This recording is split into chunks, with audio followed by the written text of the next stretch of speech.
to take. Yeah. Okay, so good morning, everyone, and thank you all for coming to the Policy and Budget Standing Committee of the CAB. Today's date is December the 15th.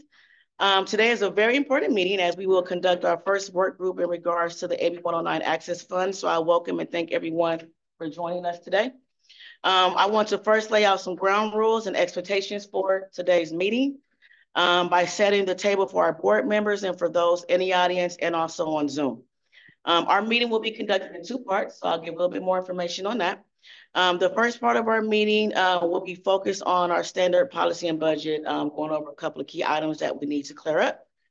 So we're going to review some important action items. And then our second part, which is agenda item number 5, will be our meeting that'll be focused around the housing work group, as we have some guests, some housing providers, as well as some other providers here today that have submitted information that the committee will review and discuss today. So I just want to go over some quick housekeeping items. We will follow for those in the room and those that are on Zoom, how to provide public comment. For those that are in the public, please keep your participation on mute. For those on the phone, use *6 to mute and unmute. And what I mean by for those in the public, those on Zoom, please keep your thing on mute, please.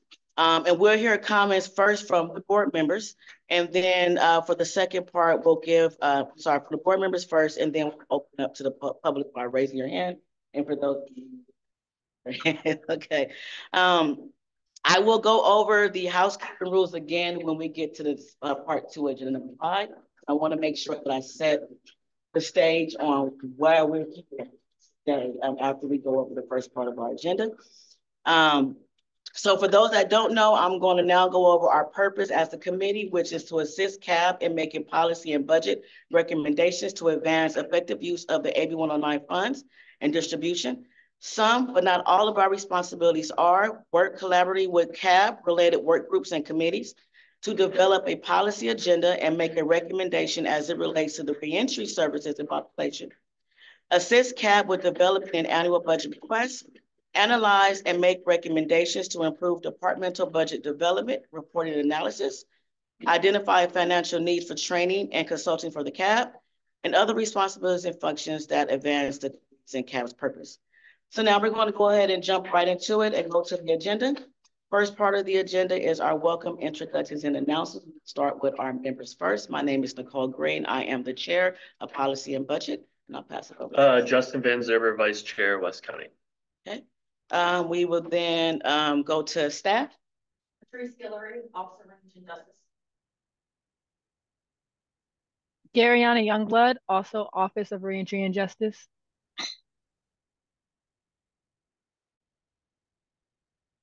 I'll jump in real quick before I'm unavailable. Jill Ray with the Office of Supervisor Candace Anderson. And then for those in the room, if they want to introduce themselves, we can go this way. Hi everyone, Jamie Spector, Health, Housing, Homeless Services, and Contra Costa Health, Homeless Services. Welcome. Good morning, Jenny Robbins. I'm also Chief of Programs with H3 Health, Housing, Homeless Services. Welcome. Melinda Hughes, Love Family Community Development. Hi, good morning. I'm Kathy Chowdhury, Love Family CEO. Welcome. Hi, I'm Tina Kosnicka with Hope Solutions. I'm Alex Atkinson, the Chief Operating Officer from Hope Solutions. Thank you. I'm Jeffrey Robinson from the Public Defender's Office of the CAB. Yes, he is. Janet Evans, Game Plan for Success, Office of Education. Welcome. Okay, thank you all for coming today. So we're next going to move to any announcements. Do you want people on there? Oh, I'm sorry. Thank you. That's why you're my other person there. So let's go ahead and move to those on Zoom if they would like to introduce themselves. I believe we also have some partners on Zoom. Hello, good morning, everyone. I'm Mimi Kine with Lao Family Community Development. Thank you. Hi, good morning. Michelle Burns with Home Base. Okay. You have 2 others there if you'd like to introduce yourself.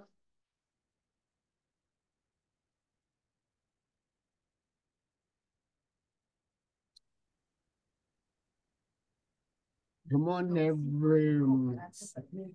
Good morning, everyone. JD Jenkins, Lau family, sitting at my wonderful San Pablo office desk.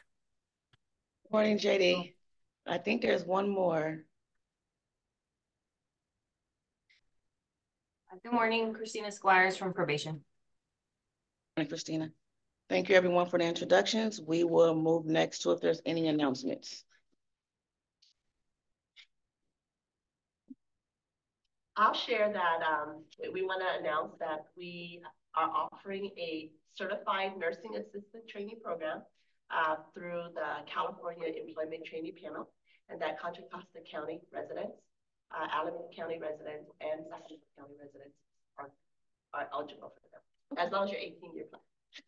Awesome, thank you so much. Any other announcements? Seeing none. Okay, so we'll go ahead and move to agenda item number 2, which is for public comment on any items under the jurisdiction of the Community Advisory Board and not on this agenda.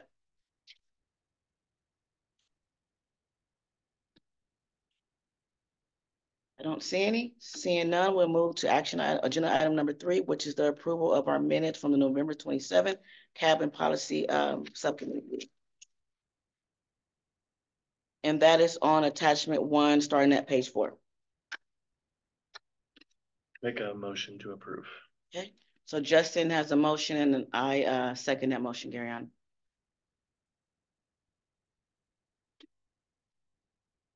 We call a vote. Yeah. Nicole, Aye. Justin, Aye. motion carries. All right, Thank you. So we'll move to agenda item number 4, which is discuss the update from the CCP meeting on December 1st, which is attachment 2, page 7 through 8. And Patrice is going to give us that update.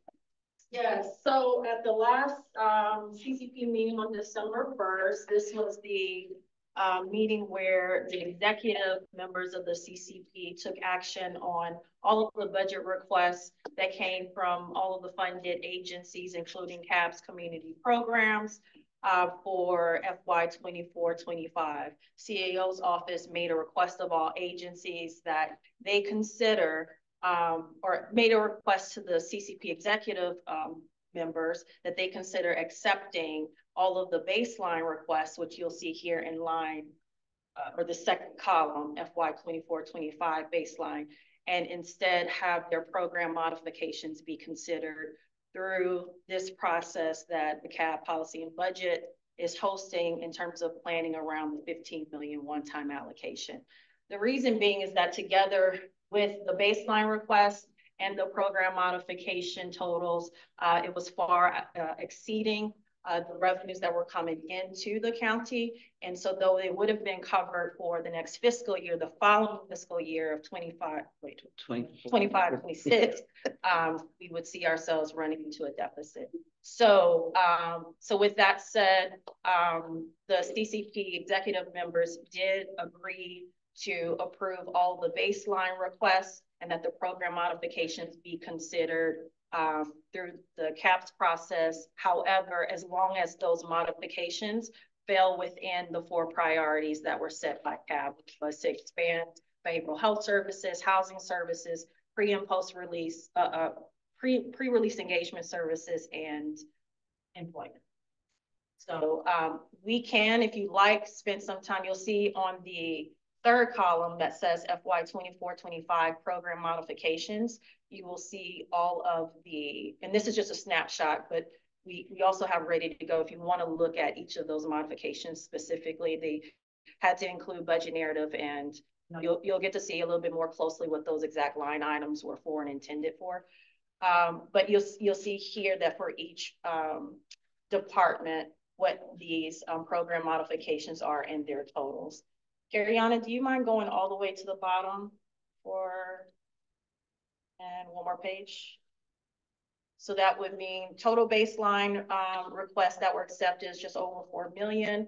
Program modifications would be about 2.1 million to consider out of the 15 million, if assuming any of the modifications that were listed here fall within the category of your 4 priority areas.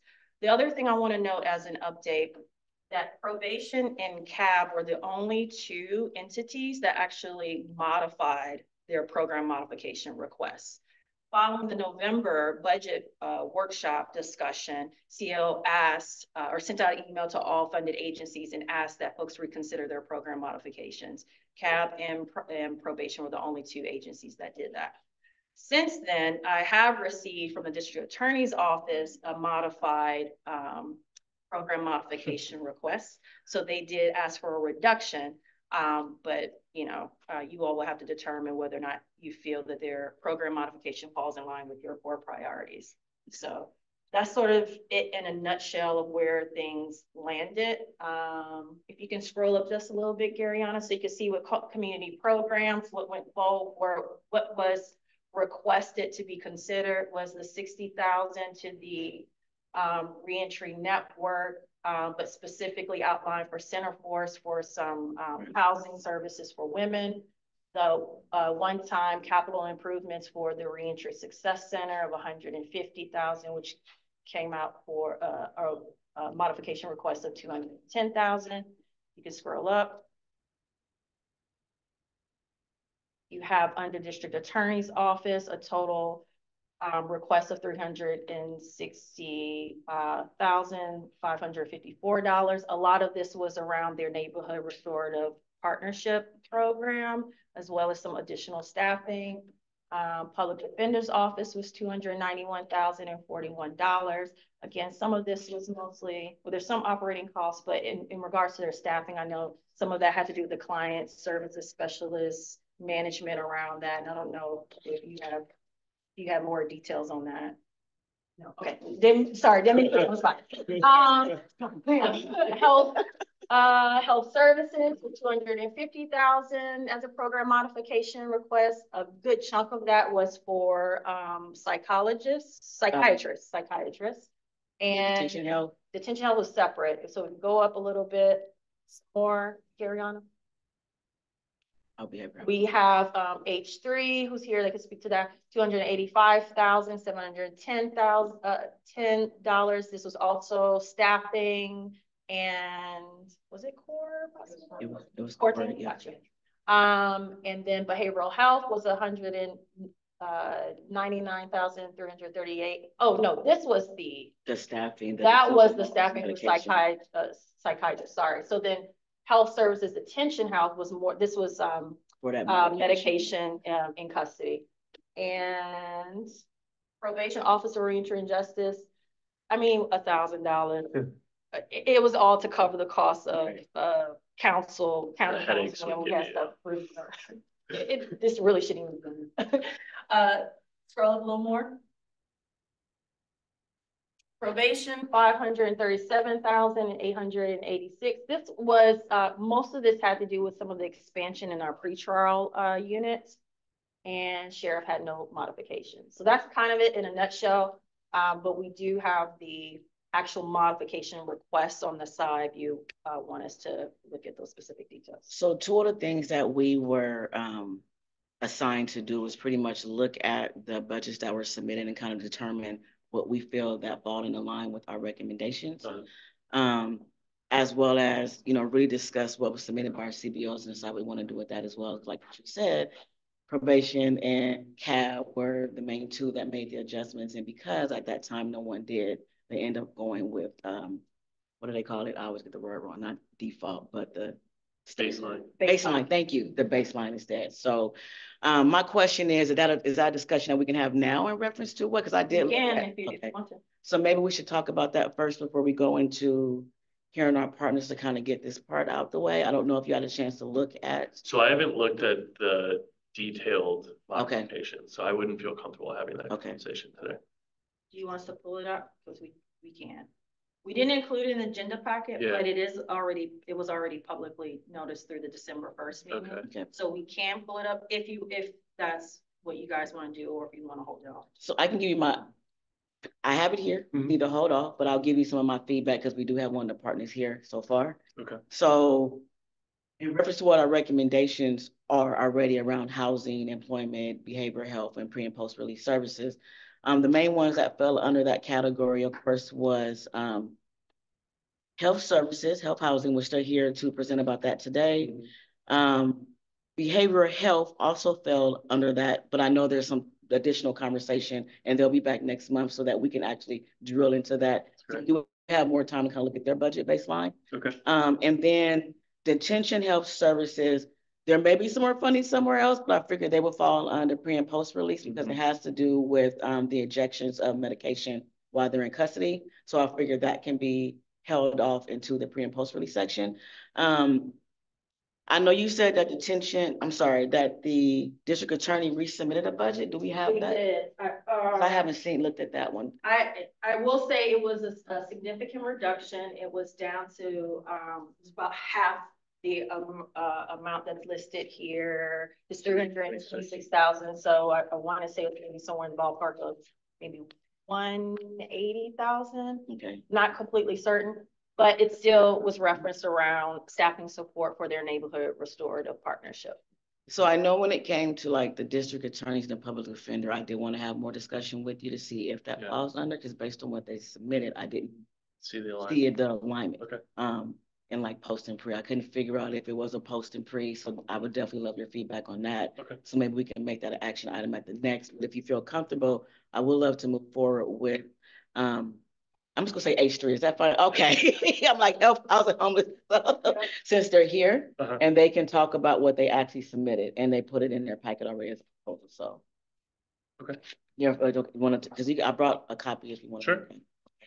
He's my budget guy, so.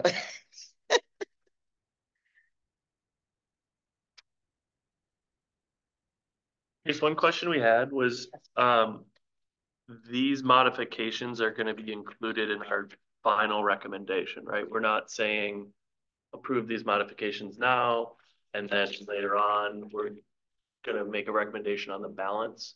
Yeah, I think the probably most prudent way to go about it is whatever recommendations you kind of finalize for the 15 million, because the assumption is that whatever program modifications you want to see move forward will be coming out of that as well. So, I mean, I can get further feedback from CAO's office, but I would want to do it in conjunction. So the question was, and I agree with that, the question was more around our CBOs that submitted. So having a discussion around it, we want to just move forward and say, let's approve those RSC and Center Forest. Would that have to wait as well as one submission, or could that go ahead and move forward? I can check back in with CAO on that one. I don't have a definite answer. Okay.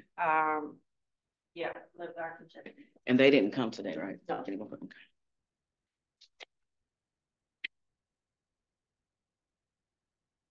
I'll give you a second to look that over.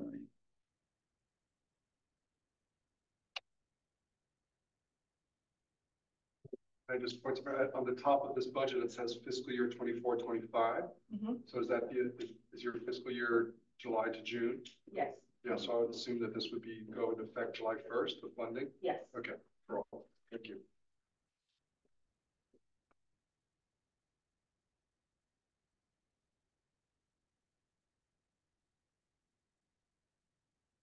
So I think my only question around this is that the modification requests are 2/3 for staffing, and this is going to be a one-time allocation. And we can definitely ask them when we get to that point. So I just want to know, do you feel comfortable moving forward with having a discussion with them? Since they're here? Okay. And then we can get into the weeds of questions you have on the budget and then what they submit around their housing program since they're here. And then if we both feel comfortable, then we can give you a chance to kind of look everything over. We can look at behavioral health when they come in February. Yeah, that would be great. What was that one I said? Behavioral health, detention health. Maybe we can have a conversation at our next meeting on after you review the budgets. Okay. So Garyana, did you catch that? Okay. So we're agreeing that we'll move forward in reviewing H3. We will have behavioral health next month and kind of dig deep with our questions. And at that meeting, we can then get your feedback on what you reviewed and kind of figure out where everybody else fit in. Cool. Great. All right. Thank you for streamlining all that. No problem. And then the next question would be in reference to our CBOs that submitted, to get your opinion on that, since they already went through the process with full cab everyone agreed in reference to RSC for their one-time funding for the repairs, and then Center Force, I believe it was 60,000 to provide housing support for women. Do we want to go ahead and move forward, since they've already presented to say that we recommend to move forward with those, and then wait for Patrice to confirm if it will be one submission? Yeah, and that's great. Okay. Yep. That too, Ariana? Okay, tell me if I go too fast. Okay. Are we gonna revisit those other CBO submissions then? Or are we just utilizing the listening sessions? So we have, what we're going to utilize the listening sessions. So the other CBOs is Laos, and they're here, so they submitted. And then in reference to Rubicon, that funding is going to go That's through. taken care of. So right. Oh, great. she did confirm that we will utilize another funding sources. We look at the notes, right? Christina, you're on. All right. But it's essentially a funding source for pretrial surgery. Great. So that will be covered therefore. So they will actually have a. Perfect. So we was pretty much covered outside of RSC and Singapore since they were presenting to our work group. Okay. So good question. Great. Okay, we're okay to move forward? I'm good. All right. I was gonna be on fast today. All right, I'm sorry, I didn't open it up for any public comment or questions. And I can't see on Zoom if there's any. They'll pop up if their hand raises. No. Okay, so we're going to move to agenda item number 5, which is our second part. So before we dive into that, I do want to go over a few things. Now that we're at our second half, I want to remind you all of some housekeeping rules again. I will ask the public comment to be held at the end, as we have a very tight schedule today, and we as a committee want to ensure that we have the opportunity to review all items. With assistance from RJ, we will be tracking our notes on a whiteboard to keep up with the details and the notes captured. And then just as a note, after Justin and I have completed all of our meetings, we will then reconvene for a later meeting within a year to review and recap our decisions as a committee on how we want to move forward with the access funds. So we'll hear all comments first from the board, and then from our guests, and then for public comment. Again, for those in the public, please keep your participation on mute. That's on Zoom. And for those on the phone, use *6 to mute, okay? Now, I wanted to recap our vision because we're all here for the same reason. So I really wanted to point out a few things. We are all here for the same reason, and we all have the same goal, and we want to help enhance our service delivery and uplift better programs within the community for the just and impacted population. So I'm very excited because it is time for us all to come together. We have a lot of people at the table today, and really come up with creative and innovative ideas to provide the service needs to reduce recidivism and within our community. So let us use this time to be creative, share our knowledge as each of us bring our own set of expertise to the table.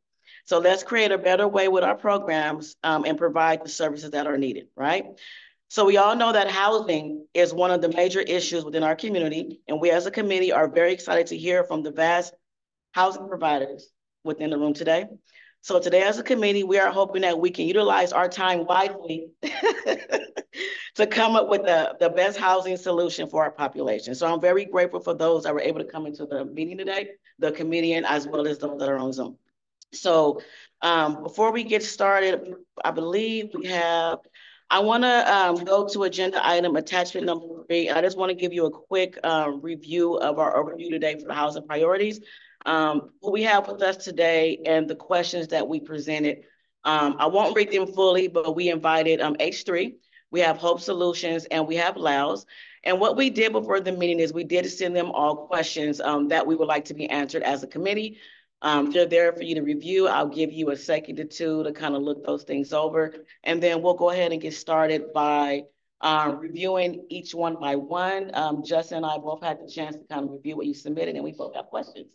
So I'll give everybody a second to kind of review, and then we will dive in. Working backwards from the one we'd like to start with. No, the remainder of the agenda. Do we want to try to allocate a certain amount of time for each provider? Oh yeah, good point. So what else do we have? We have to, after each provider at the end, we have to review our schedule. Okay. So our dates that we have, so they actually typed schedule for us within the agenda for us. Awesome. So we can knock that Maybe out 10 minutes if you want to. Okay. You want to do that first and then go back to, or just? No, I think that's fine. Okay. So we could do 20 minutes for each provider then. Yeah. So each to help with time. Yes. Sweet. So each provider will Thank have, thanks Patrice, 20 minutes. And what do we have first? I think H3 is listed first. Okay, so we have H3 first. Okay, so we have, we'll start with H3 first. So Garyana, if you can scroll down, please. It's in there.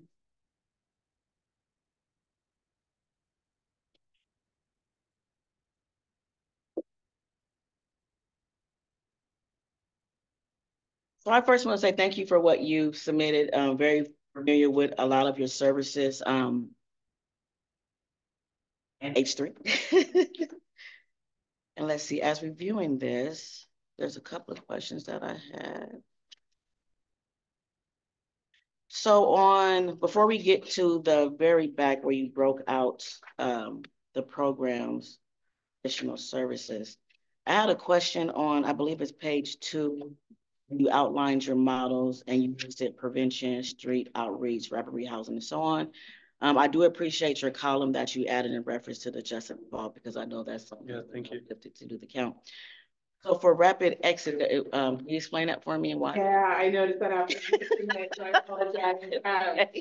We pulled this data from our homeless management information system or an HMIS database, and that uses a lot of HUD-defined categories on the back end to categorize our projects.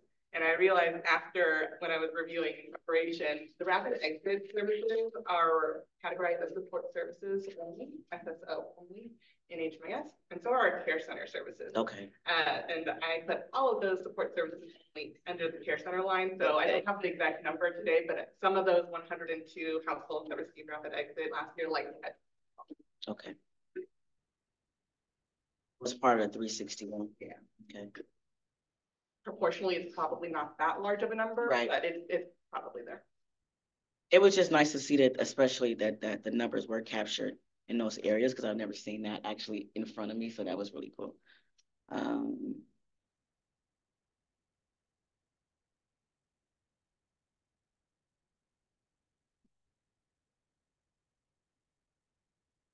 also just want to flag, I apologize if folks online are clicking links that are embedded in here. Health Services recently updated their new website. It launched yesterday, so many links will be broken. But the data is still on our website. And I apologize. I should have asked you if you wanted to give a recap first before I just shot questions at you. That's probably, if you would like to, you can, and then I can shoot my questions at you. Sure. I realized I didn't open the floor for you first. No problem. I can give a quick one. Okay. So H3 has the joy of being both an administrator of funding and a direct service provider. So that's why Jenny and I are both here. And within this kind of summary document, we really tried to take that system level view, and it's really, really hard to summarize 89 programs in quick fashion, so it's a little lengthy.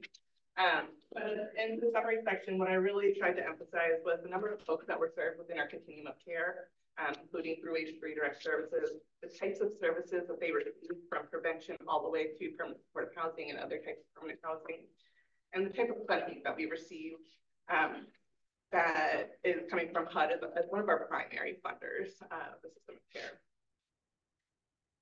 With that kind of wide variety of program type and funding sources, it gets really challenging to say, this is our annual budget. So I provided an example basically of the type of funding we're dealing with and how we tend to make allocations on page 2 in that annual program budget. That was our most recent funding opportunity that we launched last January. We're gearing up for year 2 of Measure X allocation recommendations, but haven't funded that yet. And this is really just an example to show how we're prioritizing our non-HUD fund and what the challenges are in terms of scaling services. So, you know, very high fair market rents in this community. It's challenging to be able to have the level of resources needed to support the need. In the additional services kind of section on page 3, I really tried to highlight the challenges we deal with, the really low level of inventory for housing that folks who need extremely affordable housing have here in California, and it's kind of exacerbated in the Bay Area, as we're all probably very familiar with, as well as the really high utilization of the resources we have. So sometimes you look at our numbers and go, wow, we have about 1,000 units of permanent supportive housing. Right. But every day, that's 96% utilized. So we don't have a lot of new stuff coming online to keep serving the continuing need and really making impact on inflow. Okay, I'm trying to speak up. And then we also have some direct services that are embedded in here around the shelter beds in our Concord and Brookside facilities and our transitional living facilities. And Jenny, I don't know if you want to add anything on there. Sure. So we currently have AB $109 to fund. It's actually 6 shelter beds per night. So bed night rate at our Brookside shelter, Concord shelter. And then we also have a contracted probation for 3 beds at our transitional living programs. And so that's the direct funding that we receive for H3 direct service programs as it relates to the reentry population. And are those filled every night? Do you have stats on that? We do, and they are not filled every night. Do you have an idea of like what the percentage of use is? I can get back to you. Okay. Thank you. Can you give a little bit more information about the transition living program? Sure. Yeah, we H3 operates 2 transitional living programs. One is located in Crockett. We call it Pomona Apartments. We have 6 units, I believe, at that site. We support 13 youth that live there. We have case management services, and then we also have a single site model in Concord called Clayton Way House. Some folks call it Mary McGovern, where that program is staffed 24/7, and we also support 13 youth that live there. The young people share rooms. That program has more intensive services, and you can reside for up to 2 years. So we initiated a contract, I believe, with probation maybe 5 or 7 years ago, specifically for DJJ youth folks that were being referred from the Department of Justice, and then it recently expanded because we're utilizing that bed to include any young person who had been justice involved or was open to probation. And so we take those referrals directly from the probation department. So it's only allocated for the youth, not the adults? Correct. That's for young people ages 18 to 24. Is there any availability or space for adults to be there, or? It's limited to transition age youth, and so as long as you fit within those parameters, that age range, then they're eligible. And it's actually for any young person in the county who is experiencing homelessness. So is it 18? Can't talk 18 to 24. Correct. Okay. Yeah. And just a reminder for folks, if you can, please be sure to elevate your voice. Oh, sorry. Oh yeah. Sorry, guys. Taking a step back to the budget, is this a total department budget? No. Okay. No, this is an example of what our funds are coming in that we're then contracting out for services for providers. Our department budget, built into the health services department budget, and we're happy to share those documents. But it fluctuates a lot. The state, for a lot of this funding, gives one-time allocation. So it can be really challenging to say, well, we're expecting this much money just based off what we have this year. Right.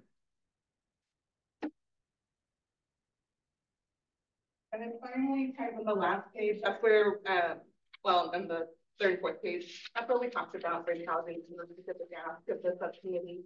And what we've typically seen when we're investigating things like hotel leases and the level of services needed there, as well as based on recommendations on what we think could really bolster housing programs for folks who are in the reentry population. Street outreach is a component of that. Prevention and diversion for folks who might have an exit way from the homeless response system. If they've got deposit needs, direct financial assistance needs, housing pathway that they just need a little bit of extra support in navigating, prevention and diversion can really benefit that group. Bridge housing and rapid rehousing as a permanent housing intervention. Some support services is time limited, but we see a lot of folks who just need that extra time to really stabilize their housing, get back into the workforce, and then at the end of the day, able to take on their own rent.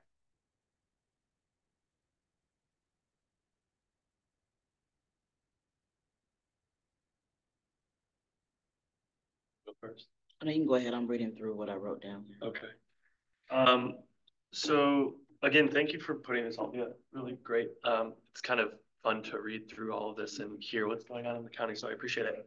A lot of this feels like it's like almost like a patchwork, if you will, in the sense of because we have one-time funds, we're trying to expand the amount of housing right now, but there isn't anything that I felt led to like the future. Like how, if we provide this housing next year or the following year, what happens then?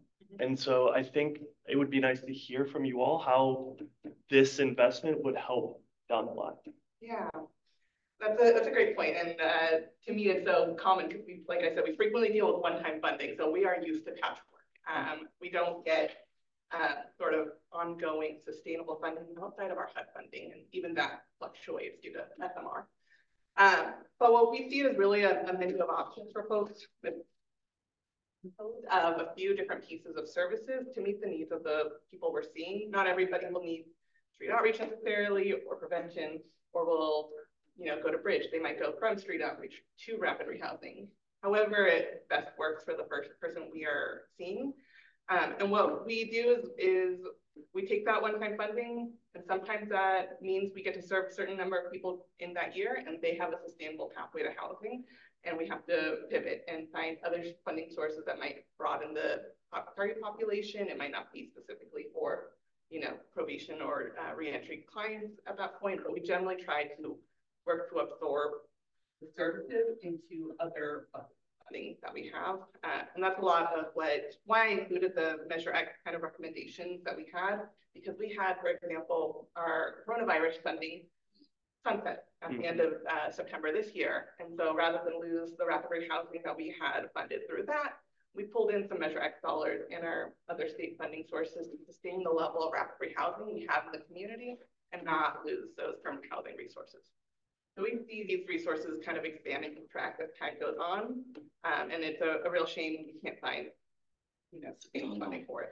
So what I'm hearing pretty much is you utilize other funding to continue that program or that housing, so that you don't have to shut it down and have people move out, right? Right. So folks who are kind of midstream, those folks are definitely, it's a small number when a program ends or whatnot, and those folks are definitely able to be navigated through the system. We generally don't have folks in a rapid housing type program fall through the cracks or anything like that. And they are generally eligible for a HUD program or a non-HUD funded program. So if that were the case and we needed to pivot, we plan for those things. But it might be that we can stop. Right.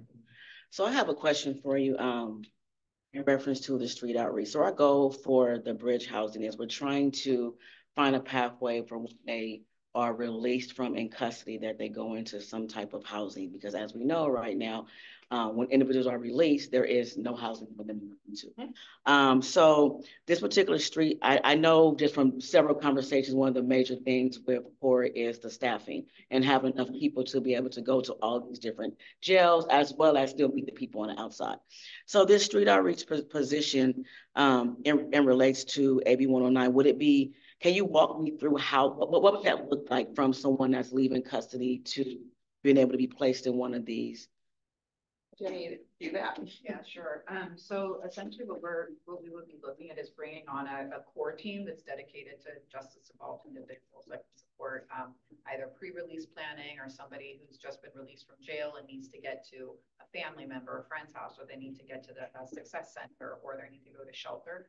And so it really is kind of fill the gaps because we don't have enough core capacity to take every call that's coming in through our dispatch line. So the intention is that we take direct referrals from specific entry points, whether it's probation, whether it's potentially from the public defender's office, whether it's from from jails directly, so that we can do pre and post release planning and support and be able to connect to folks. Oftentimes when folks are released from jail, they might have a family member or friend that they can go to for a few days, and then all of a sudden they're in their car or now they're outside. And so to be able to have a service intervention that can support people from going from outside to inside, from outside to inside is what work can really support with. We also know that individuals who have been released or experiencing homelessness are oftentimes it's challenging to get a hold of them. So they might not have a cell phone, they might not have an address. And we have many court teams that are out there in the community that have easy to find people if they've been touched by our system of care. I think we touched over 3,000 people last year. So that's also very helpful. So by investing in a reentry core team, we can also leverage our other teams that are out there. So we're now operating 7 days a week from 8 until midnight. So if somebody's being released, let's say, you know, at 8 p.m. when we would otherwise not have teams available, we now have 2 evening teams that's able to take those calls. So, and that's, and we also see this as kind of filling in some of the gaps or needs of other housing interventions that have been funded. So we have, I think Justin was mentioning it's a patchwork, which oftentimes it looks like because there's such a variety of services that somebody may need depending upon what part of their housing instability, you know, pathway they're on. And so we're investing in shelter, and somebody leaves shelter because they don't want to be there anymore, or can then support them to say, hey, sorry, I'm going to speak up. That they can, you know, fill in the gaps in some of the other interventions that have been funded by these programs, whether it's shelter, transitional housing, rapid rehousing. We partner with Hope Solutions on grants where they have prevention contracts and rapid rehousing contracts. But when they're not able to find somebody, we're usually partners to say, hey, we can help identify where they are and bring them to you. So that's the gist of. And is there any work where any process where CORE would be actually, well, excuse me, be able to work with them while they're in custody? Because one of the things that you're saying is very important. We all know that it's very hard to get a hold of someone that is transient, that leaves without a phone number, right? Would CORE work with them ahead of time to kind of start that communication, know when they're getting out, to be able to meet them right when they walk out the door? Absolutely, yeah, and we've had jail clearance passes before, and we're actually starting that conversation again. I think there's been some changes around how to get jail clearance, but yeah, we've had other teams that have been funded in the past with smart reentry dollars or COCO-B plus dollars, and so we did do pre-release planning where we did have that jail clearance, and that would be the intention. Should we have a core team funded, that they would be able to go, you know, inside and meet folks, that they have a friendly face or can start to engage while they're inside prior to release. Okay. Okay. I have a statistic that stood out to me in the rapid rehousing. You said 52% or 119 households exited permanent housing. I think that's wonderful. Big win. That means that 48% were not successful. Can you talk a little bit about what are some of the barriers that led them to not being successful? And can any of these funds be used to kind of increase the outcome? Yeah, so also like there's a portion of them, and I don't have that number off the top of my head, unfortunately, that are active in the program, so they haven't yet exited. Got it. So that's not fully unsuccessful outcomes.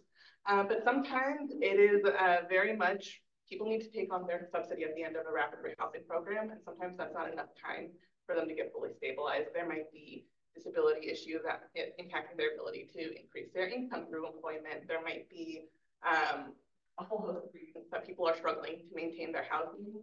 That's a pretty strong outcome rate across housing programs, but there's a lot of challenges that I think some of the other kind of buckets, the budget would help address through health investment, through other housing investments.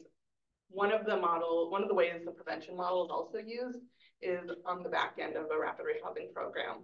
Some programs are set up that way. So if through rapid rehousing folks still aren't quite there, they might be able to tap into some prevention funds to help assist stabilization again. So I think I heard you say this, and I know we're down to the wire. And I'm just thinking outside the box. So I know there are, again, a slew of different housing programs within H3. It's a big umbrella. And one of the key things that I've always wanted to love and see, especially for the just impact, that they fall under several different buckets, right? They can qualify for mental health, HDAP, and so on, right? So if this was put in place, or what you're presenting, when CORE actually meets with that individual, will they then determine what the other barriers are to see what else they qualify for? Yes. So oftentimes the entry point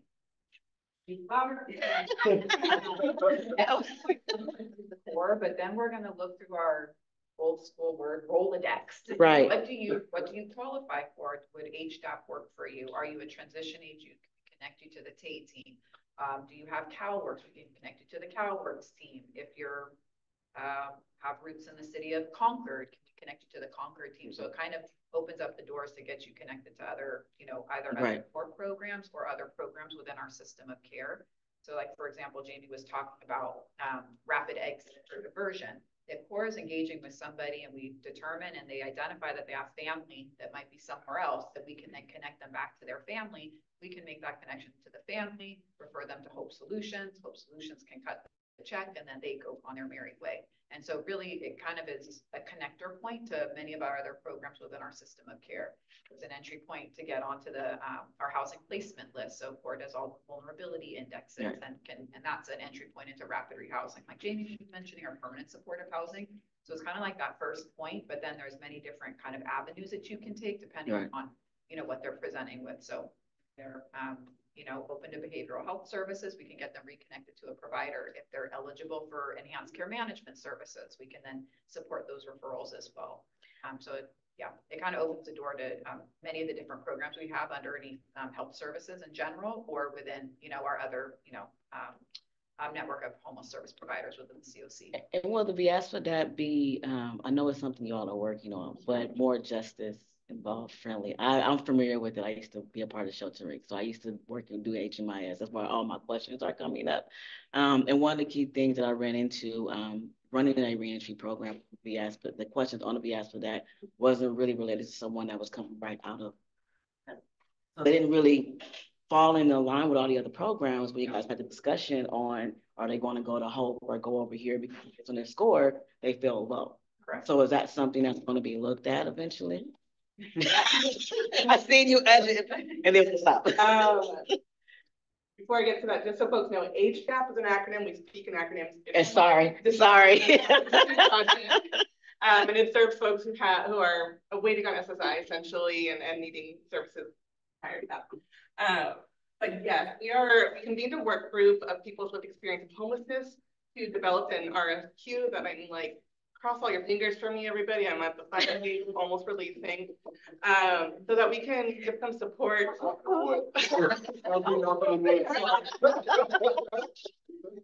that we can give them support in running a community process to replace the VI for that. We know that justice involved folks are not the only ones who face inequitable outcomes from that assessment tool, and we know that there are better, more trauma-informed ways to assess one's vulnerability. So we imagine that'll be quite a lengthy process up to a year or so to fully implement that. But yes, it is on top of my mind. And a suggestion, I think they should come back for pre and post release discussion. A lot of stuff that they're presenting is about that, and I am very interested in learning more, especially on some of the key things she talked about. It ties into that as well. What do you think? Yeah, how big is the list for pre and post? Sheriffs and game plan for success. Yeah, great. I mean, I'm going to add. I'll get out about that when we get to the guaranteed funding. Add it to that. Oh yeah, because that's missing.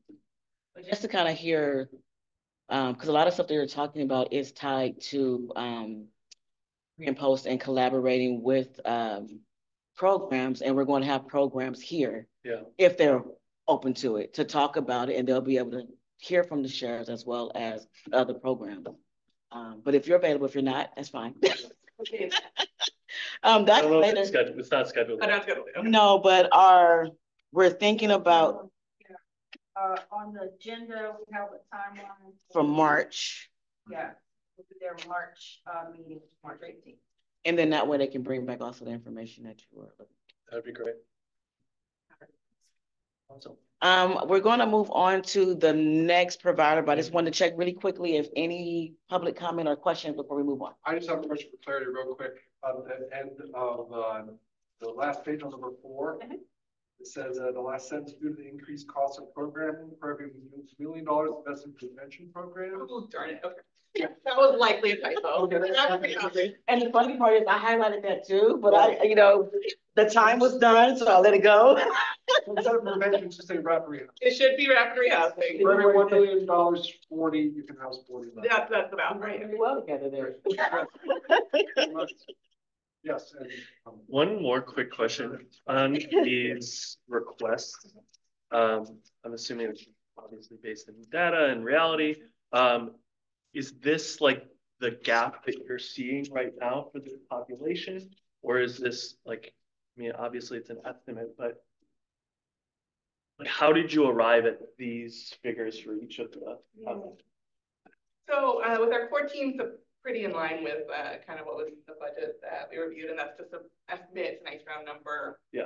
And with our prevention and rapid rehousing dollars, we based that a lot of that on kind of the general ratio that when we receive funding from other sources, about 50% of that funding should be going to serve direct financial assistance, rental subsidies, those sorts of things.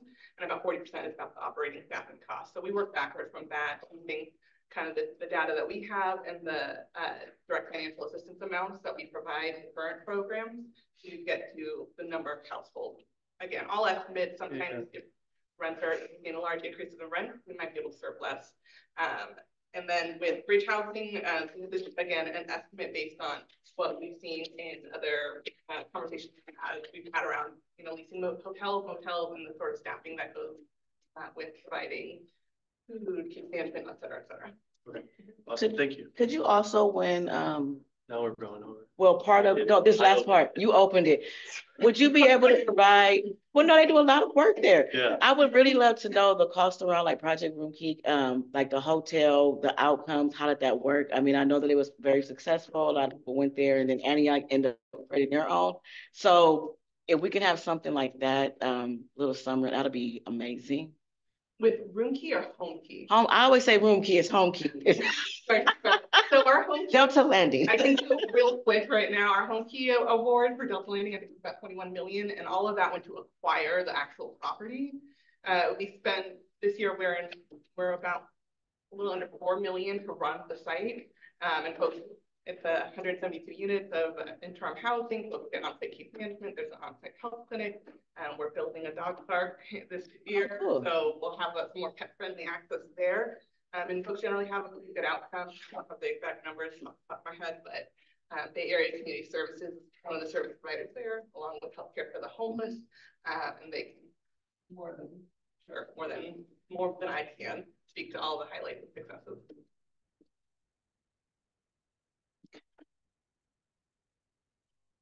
Yeah, I know they're doing some great work in Antioch as well, so forgot to list them on my list. Okay, I'm sorry, we did go over a little bit. Good. Is there any questions?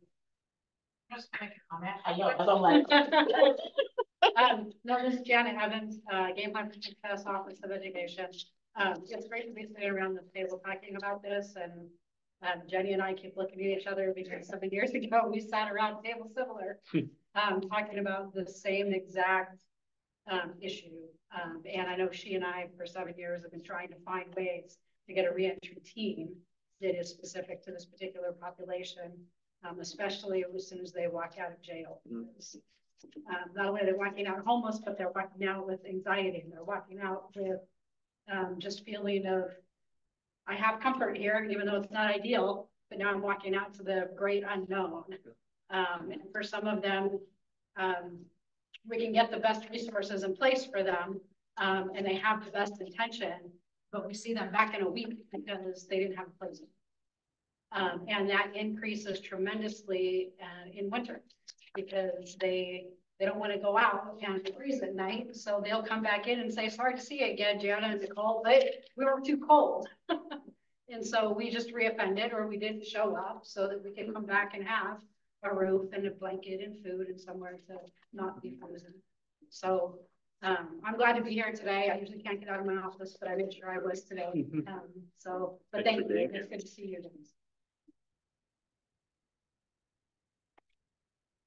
Okay. So great discussion. So I believe our next one is Hope Solutions.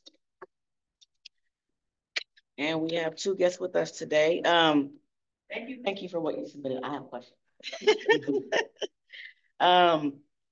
Very familiar with your program. I want them to do a quick summary. Yep, thank you. I was going to just dive into my questions. If you would like to do a quick summary of what you submitted, that would be awesome. Well, thank you, everybody. Tina Kaczynski, Kosnicka. I always say wrong. Tina Kosnicka is here with me today. She's our employment and education specialist, our director and manager, and two of our case managers who have over 40 years experience with this population are going to be here today, but they're all sick. Why weren't you? So thanks for having us. You know, I guess our what we believe that you're asking is sort of the best, most responsible way to spend this money to meet the greatest results. And so, you know, you asked for cost per client. We did give you a cost per client, which is per year, not per client in total, so to speak. But I guess I would caution you because I think cost per client is necessary for budgeting purposes. But in terms of running the program and doing what's right for the people, it's really cost per outcome that needs to be measured. And, you know, as an organization, we're trying to get to that point. We're not there yet. Because for us, I guess, you know, that old expression, if you teach a man to fish, he eats for the, or if you give a man a fish, he eats for a day, you teach him how to fish, lives forever. For me, I guess I would say rapid rehousing is like you're giving them fish, right, until they learn how to fish on their own, and then can provide for their own family with the fish that they catch. I think a lot of, I guess our society maybe has an issue with giving people fish. Our experience is that rapid rehousing programs work the best when they have up to 24 months. And that is how the model was designed. Different contracts interpret that differently. Some, they say no, 6 months. Or they come with a cap, like $10,000 per client. You know, and again, that's helpful for budgeting to try to extrapolate how many people can we serve. But when we get down to it, it's more complicated than that. And for example, you know, we're working with HIP. We have a client. So he's in rapid rehousing. He's spent all the money that is allocated for client, but he lost his job. So we're going to have to keep extending him in rapid rehousing. So and so very quickly now we're looking at the nomenclature. So we're calling it rapid rehousing, but now really the work we're doing with him is prevention. Right. Right. So you know, I guess I'm trying to get us to think holistically about the people involved and the process. And so in our relationship, we're able to say, hey, we know we reached the limit, but can we keep going? And the answer is like, yes, let's go another month. Let's keep, you know, let's extend, let's break our own rules in order to best serve this client. So I guess I just want to put that sort of context around this, that it's really hard to break it down just by cost per client. So I'll say I really enjoy reading your submission because I'm very familiar with what you wrote up. And I have to definitely agree with you and really enjoy the summary that you just gave because it really depends on the person. Yeah. You really can't put a dollar amount to it. And sometimes you do have to break what is outlined because that person may need additional help. You also hit on a key point that I've tried to advocate for a lot of times is 12 months is not enough. And there needs to be additional time. And again, it's based on an individual. You can't just put a time stamp on a whole group of people, right? It depends on their barriers. So I really enjoyed reading through what you submitted because I was really familiar with the language that you were saying on here. I did have a couple of questions, or one part I wasn't familiar with, and then I'll see what Justin has for I go to the second page. I did want to see if you can explain to me what the time limited subsidies was. Was that more like a step down breakdown, or what did that stem from? One, when you said under client served. Yes, so time limited subsidies. Yes. Yeah, so I mean that's one of the components of rapid rehousing. Okay. Time limited subsidies. The question becomes how much time. Okay. Right. Some people may just need 6 months. Others may need 24 months. And it depends on, you know, then you can set out a plan of like, hey, we'll pay 80% and we'll pay 20, you know, you can sort of, we pay less and less, you pay more and more. But in reality, that can be more like a roller coaster than like a trend. So have you been able to identify the type of individual that may fall into that trend? Is it someone that may have mental health, substance abuse, or some other type of barriers that cause them to have to extend out like that? You know, it really comes down to their ability to make money. Okay. And so I would say, yes, mental health, substance abuse, as those provide a barrier to getting and keeping a job that can pay you enough to afford a fair market rent in Contra Costa County. I'll pass it to you if you got a question. Yeah, I have a couple. Adeline, thank you for compiling this. The quick summary. It would be helpful if you educated me a little bit. We are talking a lot about pre-release. Can you talk to Hope Solutions efforts in pre-release, if there is any? And then the second thing I want to dive into is you have 547 referrals and 310 are receiving services.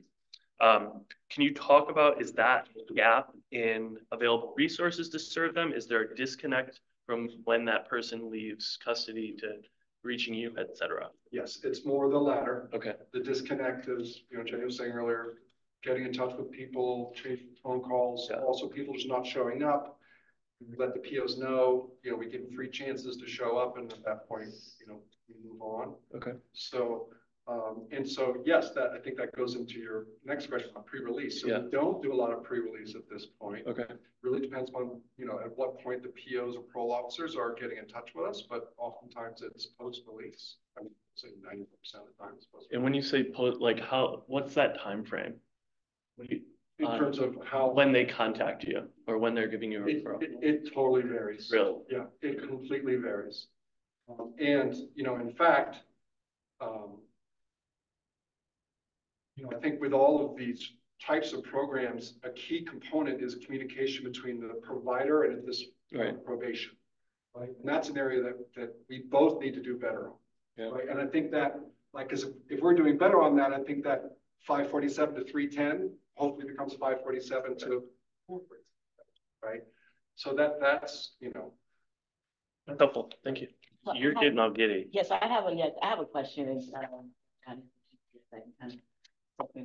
a question because you made a point in reference to the pre and post release and probation, right? So, pre and post release and probation. So, let me ask this question. So I know that and I know that I hear they're because they're sick. And Jonathan's gonna we have very familiar with Hope Solutions. What is do you have a recommendation on how to resolve that so that Hope Solutions does have a gateway to those that are in custody to be able to provide that housing for them? Maybe it's collaboration with programs, or how could that be resolved so that individuals can walk out and then be connected to Hope Solutions for housing that meet the qualifications? Yes, well, so it's a big question. Yes. It's a big couple of things, right? So we don't have housing, we don't have empty housing. Okay. Right? So that's a common misconception, is that someone will call and say, hey, we're gonna refer this person's coming out. And the expectation is that we'll send them to you and they'll be housed that night. It's like, well, no, that's not how this program works. We don't have bridge housing or transitional housing. We can talk with our, some SLE vendors, or see, talk to court, look at shelters, see where they can have shelter for the night or for a short-term period before we can get them into permanent housing, right? Because again, our model focuses most on permanent housing. That means, like me, I have permanent housing because I have a lease. Right. So we want to get people into a lease with a landlord. Right.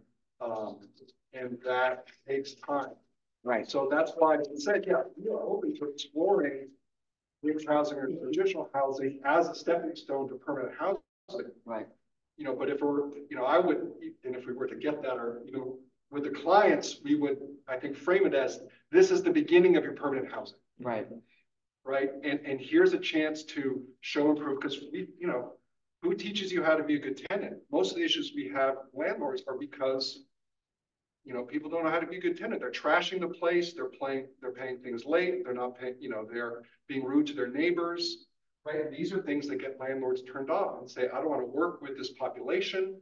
We've had people say, oh, I had a bad experience with another organization, so I'm not going to rent to you. Right. So it's like, in that way, like, we all affect each other's work. It's very difficult, right? But the landlords are a key part of this. And the issue is that if you think about it, all these subsidies are going to the landlords, right? And so in terms of engaging them as partners and trying to get them involved, the program has to pay for the mistakes of the clients, right? If there's a $4,000 repair bill, we didn't budget for that, but we're going to pay it because we want to make sure the landlord is not having to come out of their own pockets, so that we can not only help us, but also help other organizations when they approach different landlords about that reputation. I know I went a little further. Well, no, I get giddy because I understood everything. So what I hear you saying is there's not available housing when you're getting a referral. Is that due to resources within your organization, or is that due to overall housing stock in Contra Costa? Well, I would say it's first due to that our contract doesn't allow for us to do that, right? So yeah, we don't have, the resources are not given to us and we don't expect that because it's not in the budget. We would need, what are we talking about? Buying a 10-unit hotel. Right. To have and that was our question too, is around the timing of the expenditures of this 15 million, like how long can people. The landing period, yeah. Because that 60-40 split is for 60 subsidies, 40 staff is what we look at.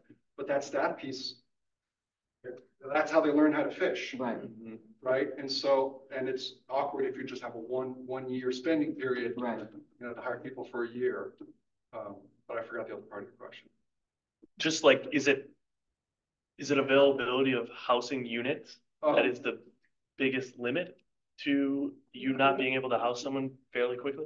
It's more about timing because if I'm a landlord, I'm waiting to see if I'm going to give a lease to Tina. And we can't go and say, hey, just sign a, we don't want to be the landlord, right? So we don't want to sign leases. That's when you get into a master lease. Yeah.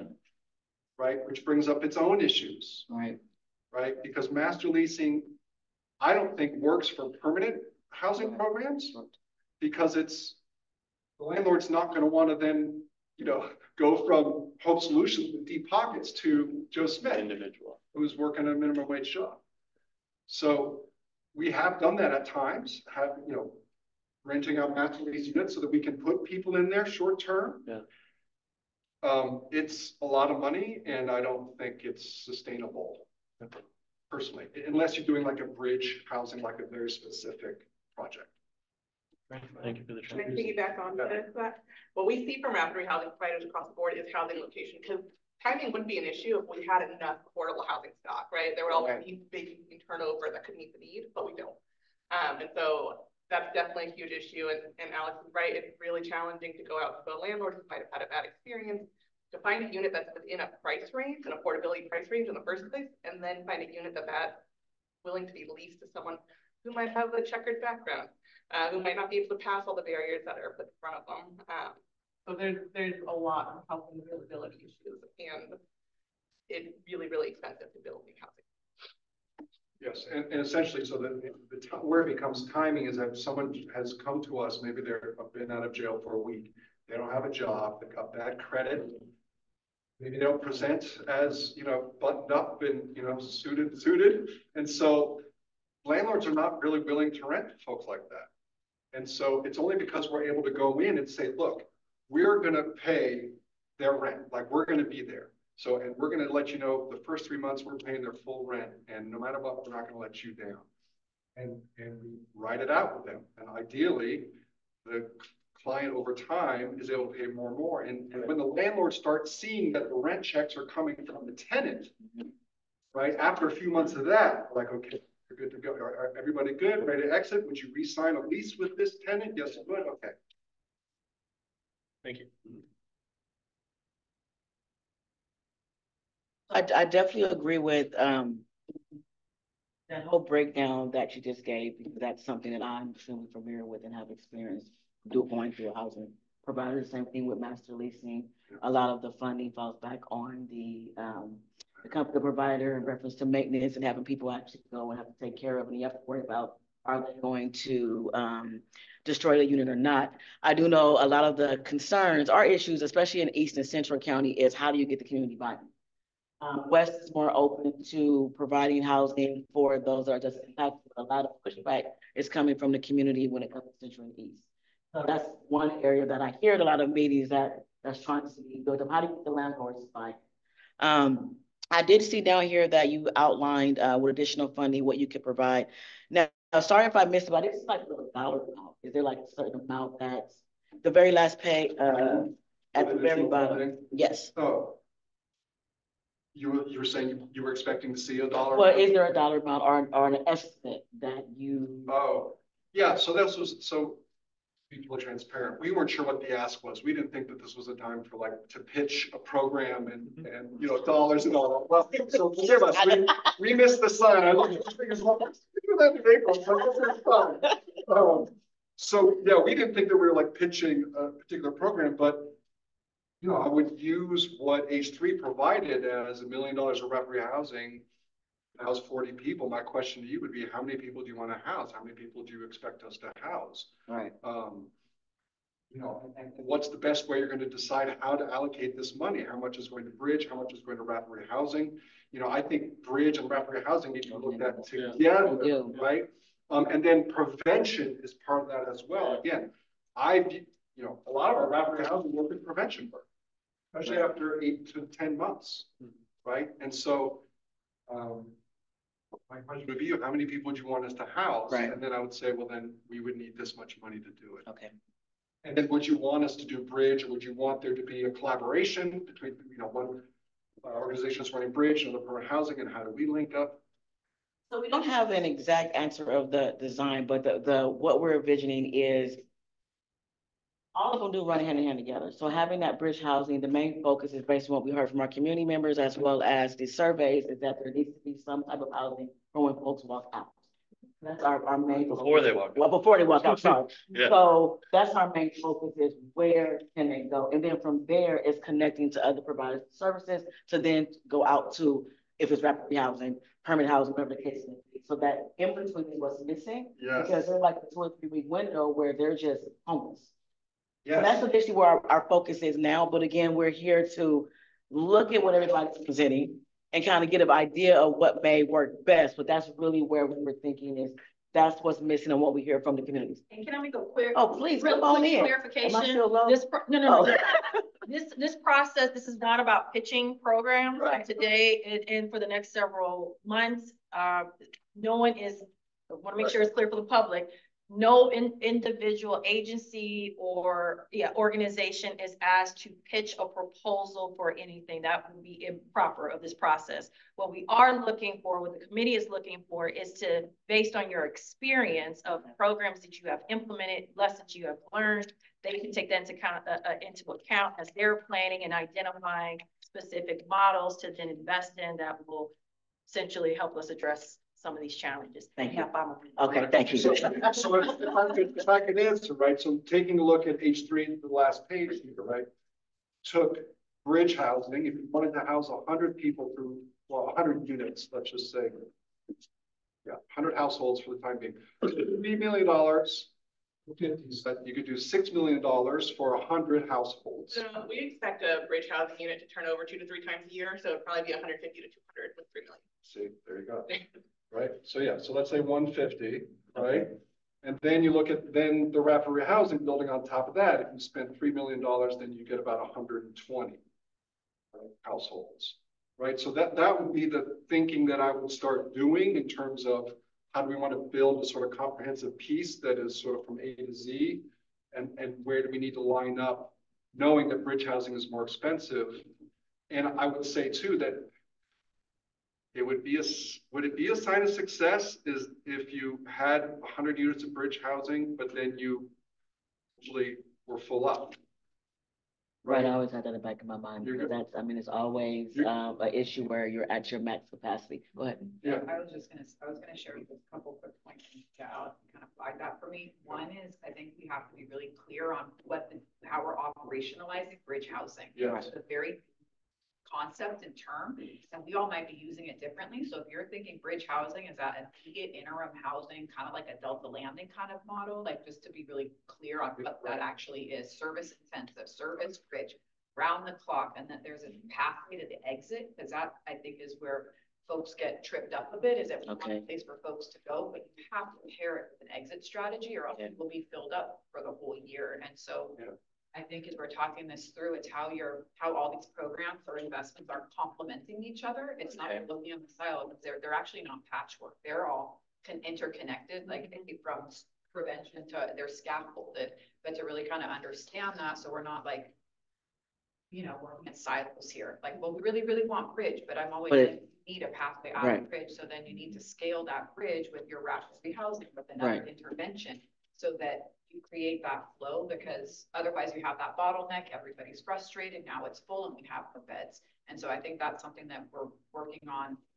Jamie and I were just having that conversation before this meeting started, is we have to create flow because we're never, it's hard to keep up and scale the number of interim, bridge, shelter beds that we have to meet the demand that's coming to our door. So we have to scale those doors to open. And then we also have to ensure that there's flow, that there's an exit strategy. So whenever you're thinking of starting up something like this, just always be thinking of where are they going to go. So like, and how we're making sure that they're all kind of balancing each other out. No, and I definitely agree with that. That is, I agree with your whole statement. So what was coming to me right now, because that is an issue that we run into now, right, is making sure that people are not siloed, that we're connecting to all the programs out there so folks can exit out. So what has that looked like for you all at Delta Landing in reference to, because we are siloed. We have H3, we try to connect with the community, but there are still small silos. So how have you been able to exit individuals and what type of housing? I love how you two work together. and you have an example of what kind of housing, not to take from you, because I know you all are working Okay, I together. just have 3 more points I'm holding on. How have they been, what type of housing have they exited to? So when we developed the Delta Landing model and we made this big investment in putting money into Delta Landing, we wanted to ensure that there was not only case management services and support services, but that there was housing navigation services that gave people a way out of it. And that there was also a robust housing security fund connected to that property, so that there is money connected to Delta Landing and within that contract. So if somebody just needs a security deposit, they just get the security deposit, and then that can be done internally within the Delta Landing program. They can get that security deposit, and then there's very light aftercare and follow-up when people exit. And so it's not just a shelter where people come in and then they figure their way out. It really is intentional the way that we structure that program, and making sure there's case management, there is housing, navigation, a way out of it, and that there was a housing security fund. Because otherwise we're just kind of on all the other resources within our system of care, which are not enough to meet, to meet the demand. So I think that being mindful of how you're staffing that program is really important, and knowing that having an exit plan out of there is critical in that housing navigation piece. And then so kind of light touch aftercare once they leave, so they don't come back. That's what happens in all of our situations. Folks leave and then they need a connection back in. And does it, I know because at one point it got to max. Would a recommendation be, or not recommendation, but your feedback on if a model was used like that? Because I know with Delta Landing, it wasn't just focused on one type of demographics. It was just homeless as a whole. Would that have made a difference? Because I know that sometimes it was at its max. I mean, because depending on the individual and their barriers, they could not come in and out. They were there for longer than probably what it was initially thought. So could it work a little bit different if it was just focused on that one demographic, like just impacted, to be able to? Yeah, I mean, I don't see why not. I mean, we blend populations, but I think, having one site specific for one group, I don't see anything wrong with that, as long as you have staff that are trained in cultural competence around how you're working with justice involved individuals and what services are out there, that you've got connection to legal and all of that, that's, specific to the group that you're working with. Thank you. And I'll let you do that. Yes, so yeah, Tina reminded me too, we moved to a model now that when we're meeting the client, the whole team shows up, the navigator, case manager, and the employment specialist, right? To really sort of have that integrated and holistic from the beginning. Quick points. First is in regards to landlords, landlord incentives is a big tool that we use, right? That we're going to give you $1,000 if you sign a lease with this person, or usually it's around $500, right? But I want to just let you know that that's a very important tool that helps bridge the gap with reticent landlords. Right? The other thing I want to talk about is housing first. I already mentioned in here, I think there's a huge misconception about housing first in a couple of ways. First, you can have 10 tries at housing first. You can come into the bridge housing and fail, you're kicked out because of your behavior. Okay, great. A month later, you want to come back? Great, come back. Let's try again. Did you learn anything from the first time you did? Okay, great. Now I got your own lease. You got kicked out because you threw too many parties. Remember, we want you not to. Okay, but no, we're going to take you again and try again. So I want to just build that grace into the housing first model, which was part of the design. And then the other thing that often gets lost, especially when you're talking about bridge housing, but just in general, is the role of property management. Right, that's a huge piece. If we're master leasing units or having bridge housing, the property management piece is a real cost, and also means that it's going to help make sure it's quality housing. Right, these units need to be places that we would be okay living in. And then lastly, just a plug for the employment services again. teaching them how to fish.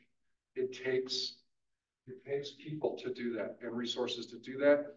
I know that'll drive your cost per client or cost per outcome up.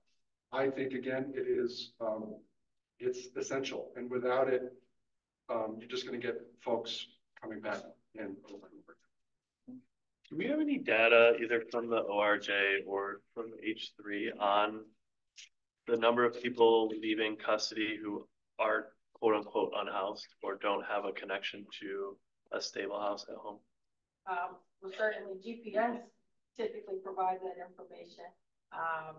But those are of individuals that are accessing their support. So it's not going to give us the total picture. Is that something we could request of you? Of everybody in custody? No, I mean, even a snapshot of who you serve. So I can either make available my last quarterly report, or I do my next quarterly report the first week of January. I can give you the current. That would be awesome. January. Yeah, that would. And that's for all three of the facilities. We document who in that facility says they're home. Okay, thank you. I think just starting to like wrap our head around numbers would be helpful as well. I mean, I think we're all addressing that there's huge gaps. So what are, like, how big is this gap? And maybe that's something we can also ask when we make our request to the sheriffs, if there any data that they can provide that will reflect that information as well. Yeah. Because I know there's intakes when they go in, so I don't know if that's a question that they ask. Well, anybody goes into jail, there's an intake process. Right. I don't know if there's a question that they may ask about their housing part. So when we submit that request. What it might change when they leave. Right, and it could change, right, it could change, but yeah, but at least that's the question I can ask for data to get to that part as well, and then look at gaming for success also. How many minutes, Bella? You can go now. Okay, any questions? Public comment? Public comment? No? Okay, so thank you for presenting. I really enjoyed talking to you and the information that you provided. So now we will move on to Laos. And before I just go in, I would thank you for presenting this healthy I appreciate it. And you can first go ahead and give, if you don't mind, give some of what you presented, and then we'll go into questions. I'm Kathy Chow Rothberg. I'm the CEO of Lao Family, and I have here the largest our AB 109 authors of the here in Contra Costa.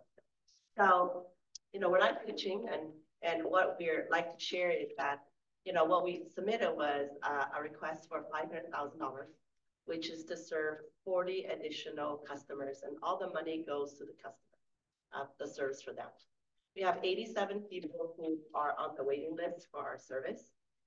And the statistics that we want to share with you is, I think we had 279 people who enrolled since July of 2022 to December 2023. And about 62% of them are in employment, and 52% have exited successfully into permanent housing already and self-sufficiency. So, what we like to talk about is also this concept that we put in there regarding a $5 million concept. And that $5 million concept is to bring forth 110 units of permanent housing. This is a property in Contra Costa County that we have been negotiating with this owner for over 3 years. We're trying to get a property in East and Central Contra Costa.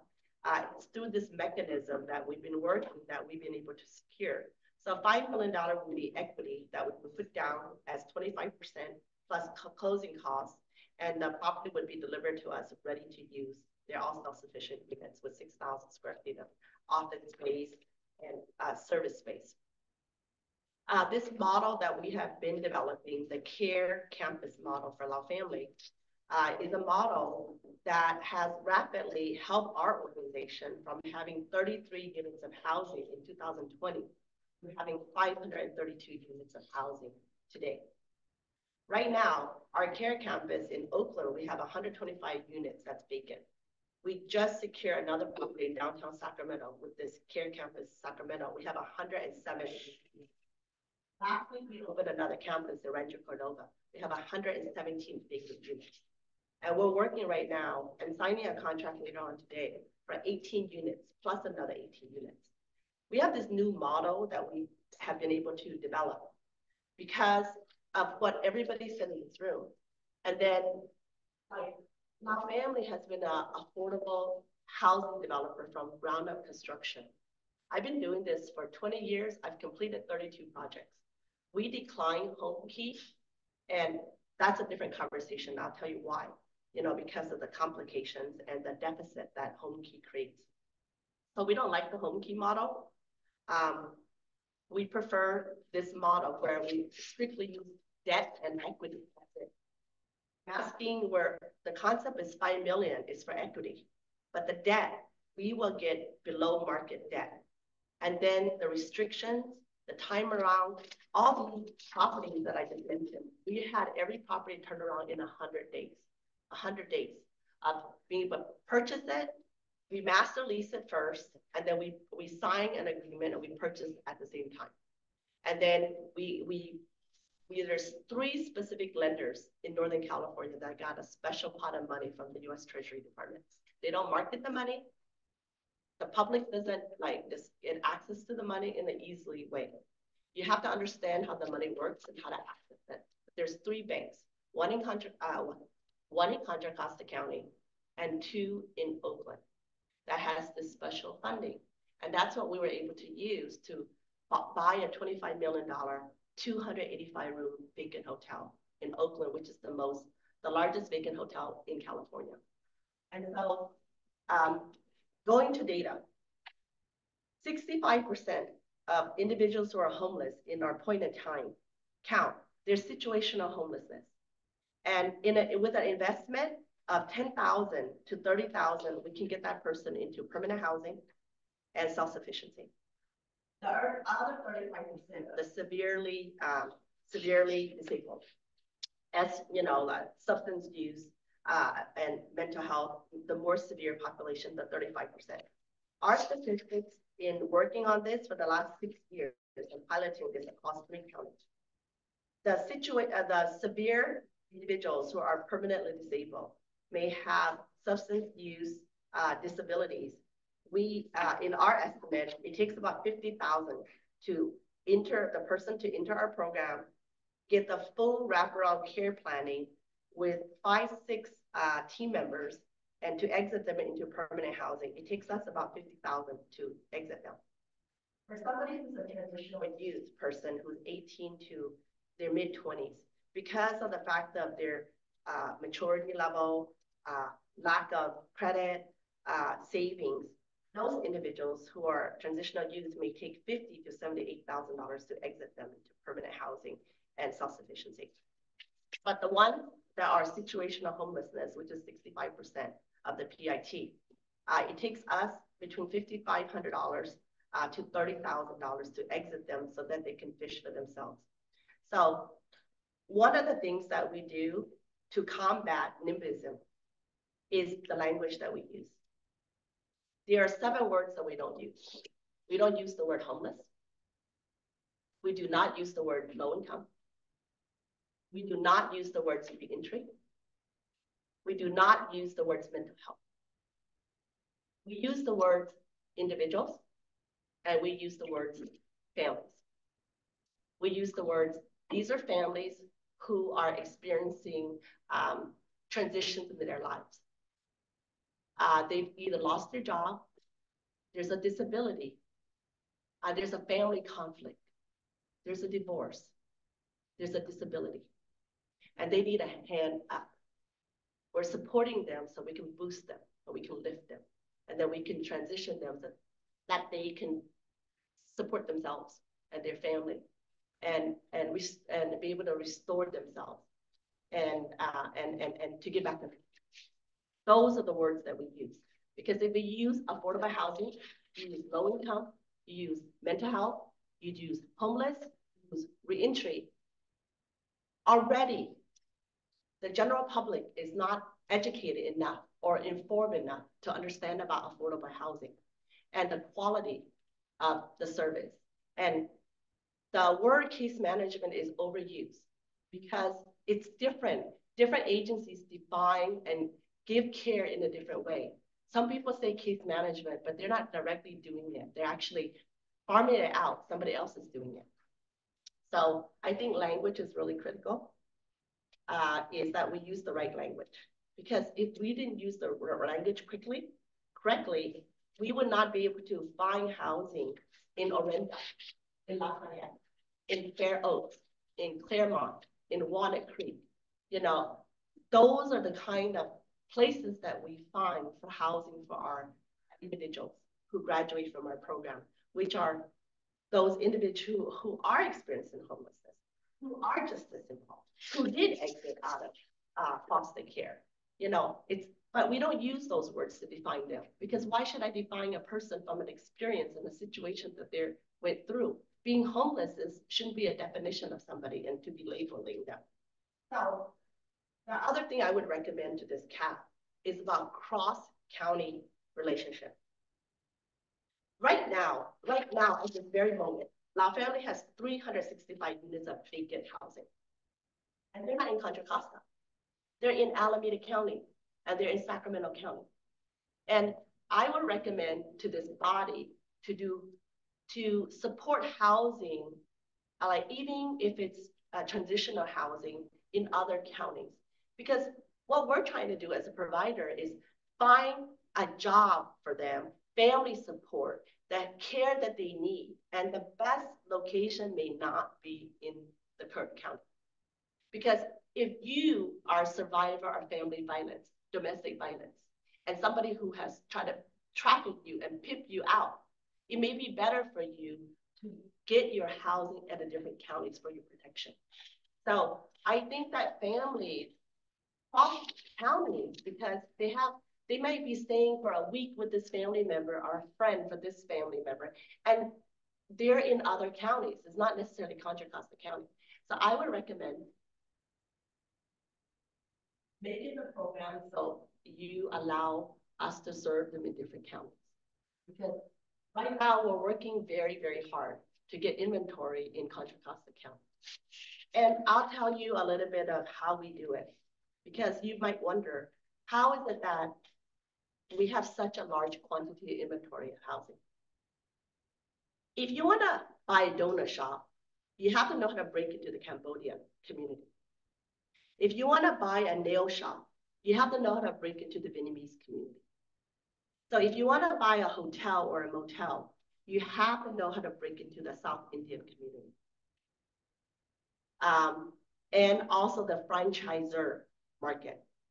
Like, for example, I've been working with one family. They own 1,000 units. They own 1,000 hotels. Another family owns 1,500 hotels. If you want to break into apartments, you have to know how to break into the right CPA firms and the right law firms and the right brokers and the right lenders. If you want to do master leasing, you have to have the right relationship with institutional property management companies. So every type of inventory has a certain way to get in. So we've been working very, very closely with the South Indian community, because the largest owners of independent hotels in the United States is the South Indian community. So 60% of all independent hotel beds are owned by South Indians, okay? So, we've been doing this across 3 counties and quietly experimenting with how to serve the homeless and using our care model. And so Contra Costa, we're very grateful for the relationship with the probation department. And we experimented with Alameda County, and we have the largest facility right now that has 125 vacant units still. And right now, total, we have 362 vacant units of housing. So I think that we like to open a big one here in Contra Costa. And the one that we have right now today, at this very, very moment, 110 units, is in Richmond. It's not on the market. None of these properties that I share with you was ever on the market. It was always through an inroad of a relationship with them. One particular owner You own 600 units of housing in Contra Costa right now. It's in Walnut Creek, it's in Orenda, and it's in Lafayette. And we negotiate for discount, 20% off the rent. Negotiate for waiver of the credit. Negotiate on 1x to 1.5x instead of 3x on the ratio of income to rent. There's a lot of different things that you can do. We each have different experience. So I'm not going to speak about Hope Solutions experience or H3's experience because their experience is their experience.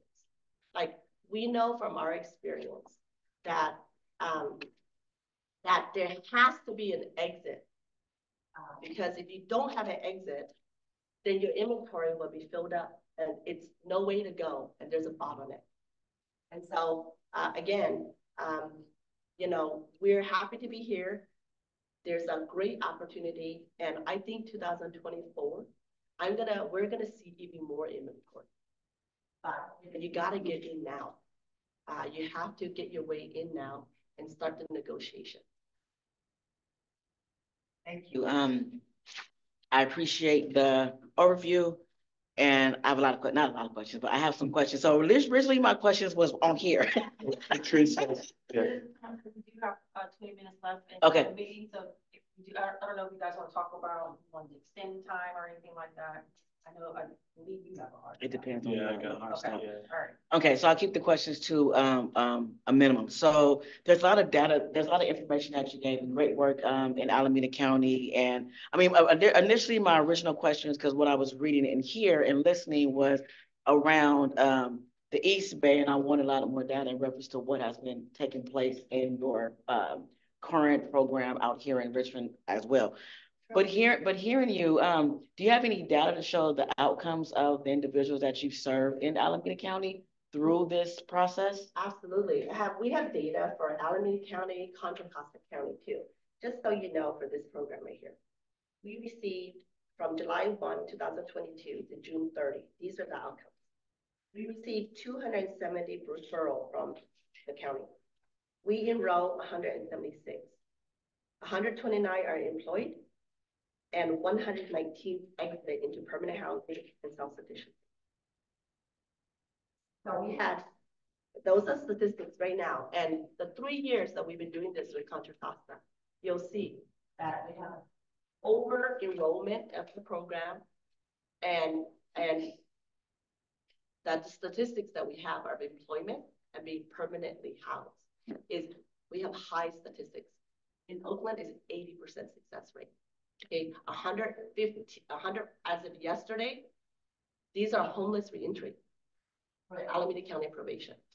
114 people out of 140 exited in 12 months into permanent housing, full-time work, and no recidivism.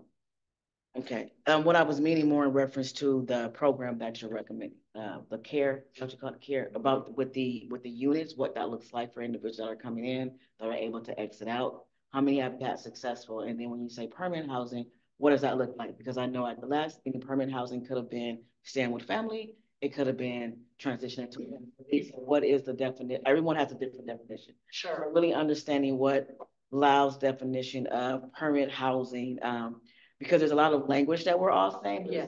So I know that your structure is completely different than how everyone else. Yeah. So our permanent housing, our permanent housing is your own studio that we put you in the marketplace. So these are the permanent housing types that we executed of our program here in Contra Costa and in Alameda County. We exit you to your own studio. We exit you to your own 1 bedroom. We exit you to a house that we found that we help you and 2 roommates rent.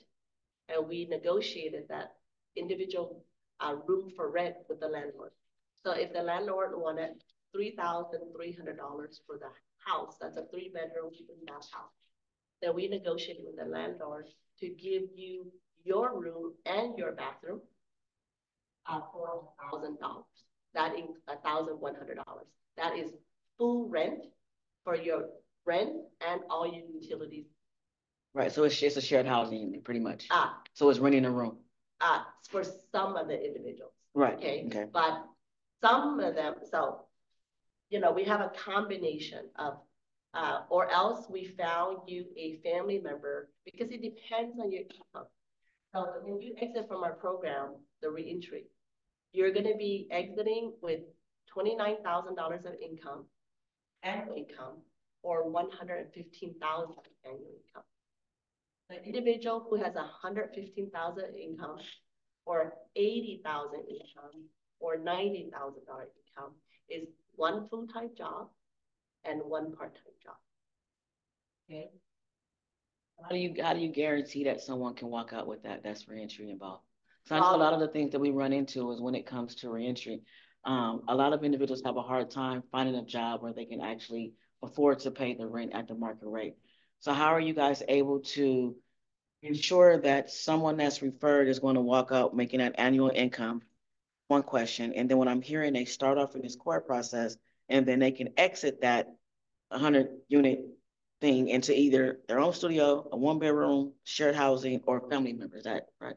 Right. Okay. So it's really important the kind of job training that you offer. So we've been very selective when it comes to reentry population, CalWorks population, transitional youth, and refugee population of the kinds of jobs that we prepare them for. So we select things that are both low-hanging and also specialized. For example, Class A truck driving, Class B commercial bus, Class B school bus, but school bus for the reentry, they won't be able to make it, but they could do commercial bus. Our CNA training program, we have our mold asbestos lead remediation training program. We have our new commercial vessel program and our HVAC training program. So we have these career technical specialized degrees and certifications that we have our people go through. So there's always the Teslas and the Apple, the UPS, the Federal Express, the Walmart, the Target, the production, manufacturing jobs that we have, and logistics. So we select employers who we have been working with. We have 1,100 employers that have hired, that we have agreements with. And these are friendly employers who are willing to hire our reentry population. We have been working with these employers for 40 years. So then they're giving the job opportunities to our reentry customers. These are landlords that we've been working for over 10 years. And they're giving the housing and negotiating. We're negotiating these waivers and these differences to our customer versus, you know, what they're required with the overall community. Okay. I think I do actually. Yeah. Okay. Is there any other feedback you want to add? I know that there's certain things that's been done with, I know you have JD and other staff here on maybe barriers that you run into with West County. Like, this sounds amazing. I'm just more curious on being very familiar with the adjusted impact population, being someone that's also adjusted and impact. It's very difficult to understand that process of going and walking directly into a job like that so quickly. It takes time. It took me darn near 4 or 5 years. So it's not to understand that process of going through a unit and then coming out and I'm walking in making $90,000. I haven't seen anybody being able to do that. So I would love to be able to see data, not data, like just the outcomes from your Contra Costa County location on how many actually, I mean, if you want to speak to that real quick, I know we have a hard stop, but information on what has been, you know, how have you been successful to be able to do that for those that are referred, they're going into positions like that and being able to. Melanie, you want to share or what? I mean, obviously we can give you statistics and JD's on the phone as well. The things that Jamie talked about, for example, at your you know, at our care campuses, we have a health clinic.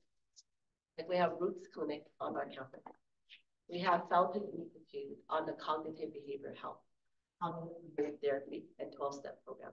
We have a high school on our site for adults. So we have a lot, and then we have our case managers there, and our housing navigators, our healthcare navigators. So each individual in our care campus has about on-site 5 coaches assigned to them. And then off-site, we also have other coaches. So for every dollar that the county is giving us for this contract, we're bringing in another $10 from other sources. So that's why the person could exit so rapidly. Thanks everyone for having us here to answer. Thanks everyone for having us here to answer your question. Within Contra Costa County, we've been able to work with Game Plan for Success by our team going into West County and bridging that gap. So when they do get out, we started having a free intake there and tell them about our program, tell them about through a workshop. We've also able to go into the men's side, and recently I went into the women's side as well. And what that looks like is that with that free intake, we're able to establish a rapport with that justice served individual. So when they do come out, we would like to have that bridge where there's a van there or some kind of transportation service for the on-call staff that can take them to one of our local hotels that we currently work with, or to a SLE. We currently work with SJC. But then 24 hours come into the Lau family and do the actual intake so we can start the service with wraparound services through the linkage of services that are here and others that we work with, such as Men and Women of Purpose, Rubicon, H3, Hope Solution, wherever that may be. We like to start with the core documents, of course, to make sure they have everything, such as the driver's license, the SSI cards, or whatever, and fill those needs first, and then start with the rapid services, wraparound services. One of the areas that we see a lot with is childcare. So we like to tackle that by working with the family when they come out. There's always a grandmother, there's always that aunt, the licensed daycare, maybe a stipend can come into play so we can have so many vouchers or stipends for the person that is eligible, that has a job, that needs short-term services, or working with our local YMCA to provide those childcare services. So one of our biggest things we would like to conquer as well is that transportation piece, the childcare piece, and linkages of services to help them sustain housing. We do provide the 6-month housing right now. Each client is up to $6,000 to $7,000 per client. And we do have a current waiting list. Currently, there's 87 justice served individuals awaiting our services and our needs, and we'd like to provide those. Thank you. I don't have any additional questions. I appreciate all the information that you provided and learning a little bit more about what it is that you all do, especially in the East Bay and the services that you provide. I think it gives us a whole different model that I've never thought of. So I'll definitely take in consideration on what everyone said here and report with Justin. I know we're coming down to the wire and we have a hard stop at 1. So I definitely want to move over to the next part, which is looking at, I apologize, any public comment or questions for Lau. I know we got a hard stop, so I'm sorry. No, I was trying to be thinking of your time. So the last part that we had was in reference to our timeline for our AB 109 access from planning. I will go through. Yeah. Oh, sure. I was going to jump right in it. Okay. So what you have before you is a drafted timeline. And we also made a point to include a PPC update. So I don't know if you all recall, but during the November CCP meeting, Annie Mendoza from CAO's office mentioned that the Public Protections Committee wishes to have an update on our plan, on you guys' planning process so far. So a date hasn't been established yet. We don't know at this time which supervisors will be serving on that committee. That'll all be established during their January board retreat.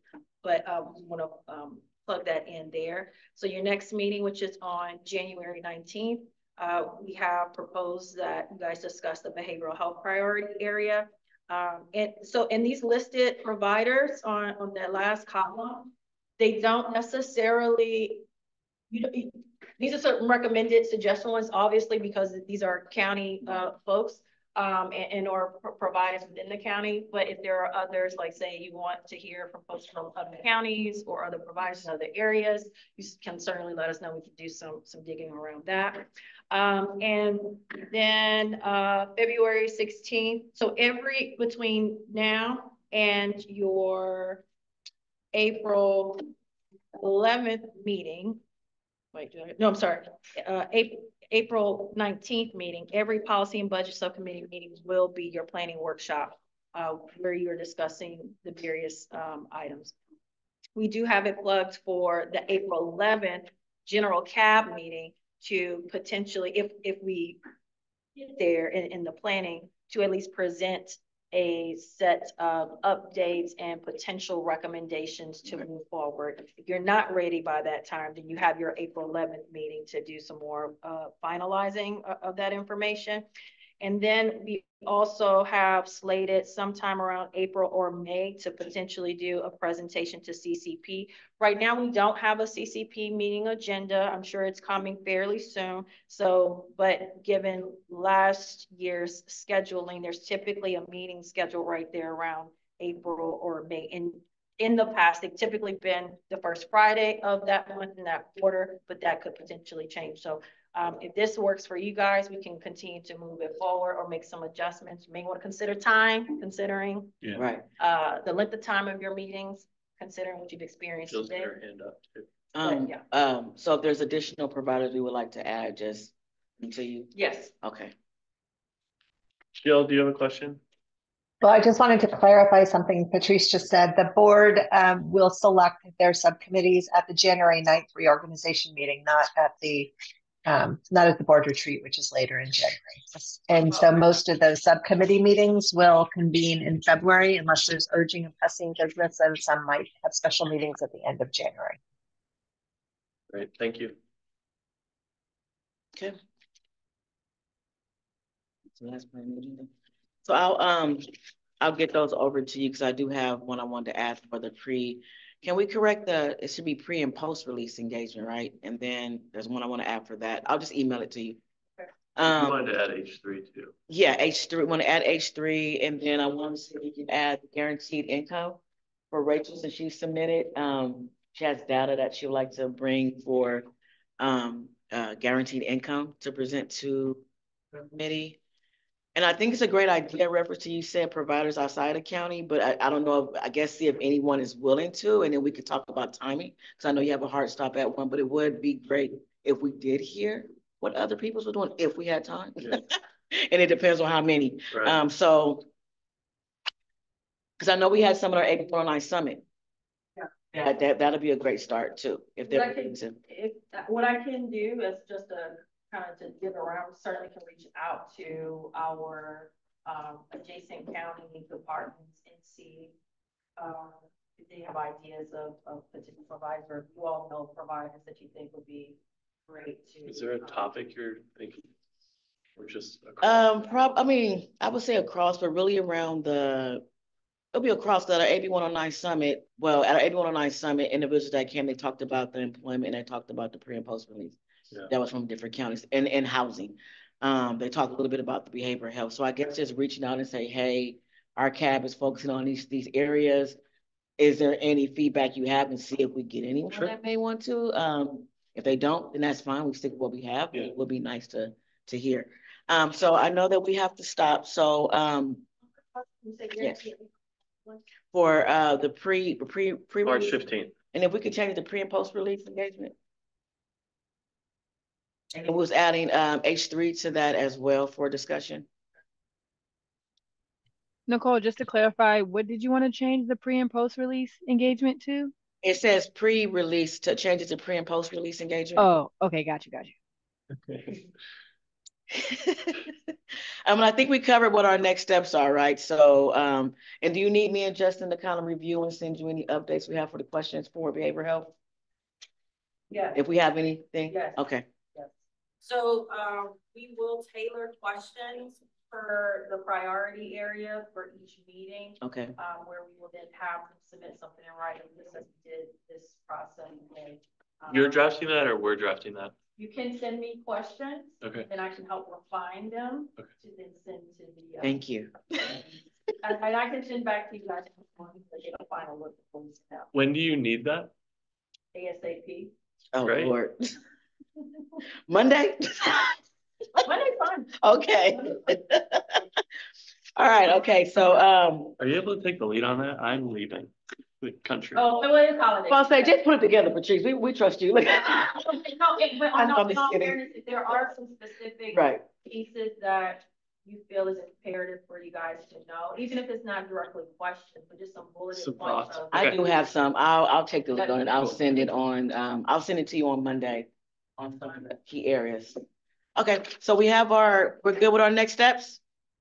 Ariana, I lost her. Okay, so thank you everyone for coming. We will adjourn this meeting to our next policy and budget subcommittee meeting on January 19th. If I don't talk to any of you lovely people, Merry Christmas, Happy New Year's. Thank you again. Thank you for being here. I appreciate Thank you you. all. Thank you for presenting. Thank you.